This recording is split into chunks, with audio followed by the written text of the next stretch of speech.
A note on the gentle giant and happiness.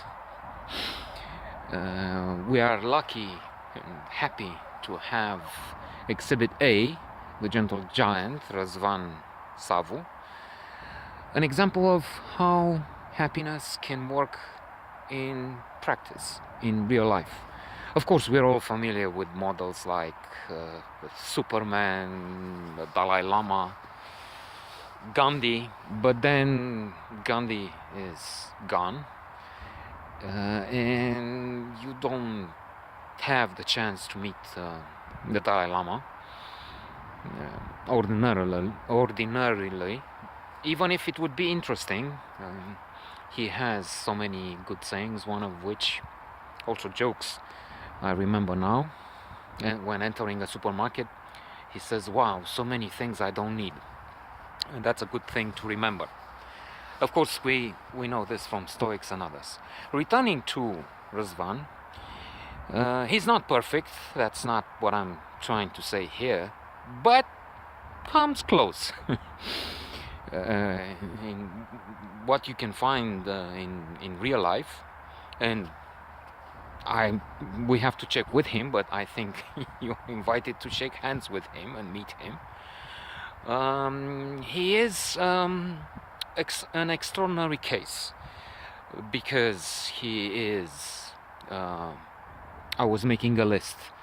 He is in possession of at least nine of the 10 elements of positivity, as identified by Barbara Fredrickson in her classic Positivity.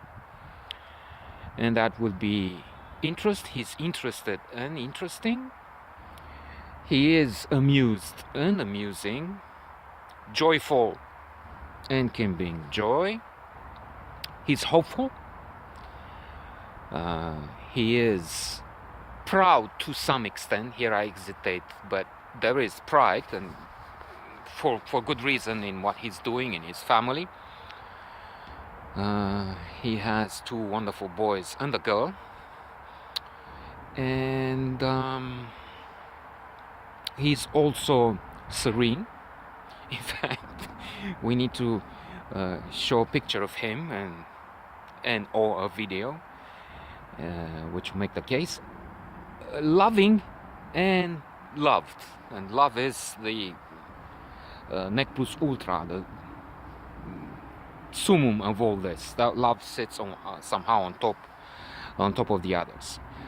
I didn't put awe. Awe is one element. Not that this is missing, but I'm not sure if it's awesome. And if it's in awe, we have to check that with him.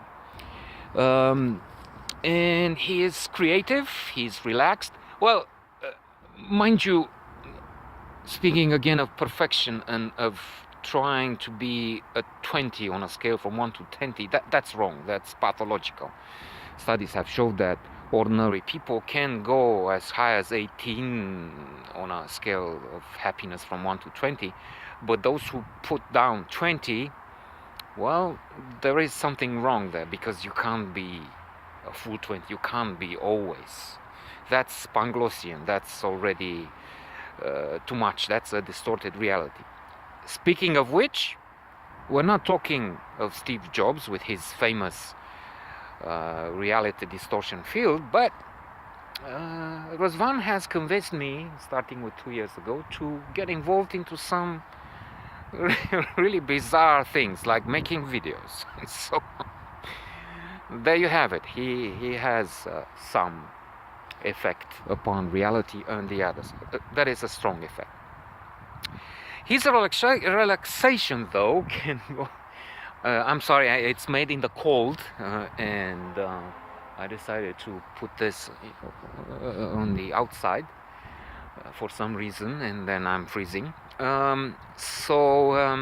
His relaxation, his floating above things, and his serenity, his joy, can have some side effects.